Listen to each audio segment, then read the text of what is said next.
علائم کمبود مس در گیاهان چیست؟ کمبود مس روی برگ‌های جدیدتر در بالای گیاه به عنوان نقاط رشد تأثیر می‌گذارد. برگ‌های جدید ظاهر کوتاه یا پژمرده با لکه‌های نکروز پیدا می‌کنند.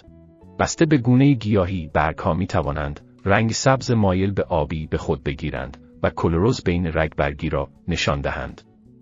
جایی که برگ زرد می‌شود، اما رگبرگ‌ها سبز باقی می‌مانند. برگ‌های بالغ ممکن است شروع به ریزش کنند و رشد گل‌ها مختل شود. چرا کمبود مس در گیاهان اتفاق می‌افتد؟ مس در تشکیل کلروفیل نقش دارد و در نتیجه نقش مهمی در فتوسنتز دارد.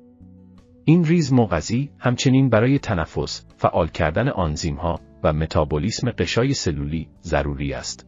کمبود مس بیشتر در خاک‌های شنی و همچنین در محیط‌های رشد با پهاش نادرست شایع است.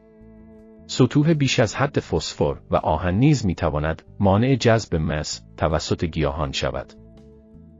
چگونه باید کمبود مس را در گیاهان جبران کرد؟ از آنجایی که گیاهان شما به مس زیادی نیاز ندارند، از اسپری برگ حاوی سولفات مس استفاده کنید.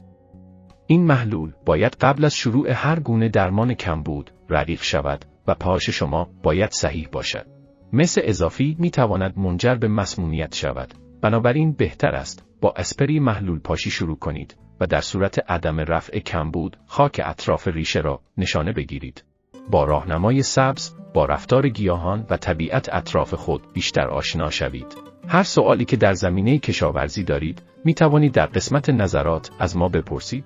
برای ویدیوهای بعدی ما را دنبال کنید. تا راهنمای سبز دیگر، بدرود.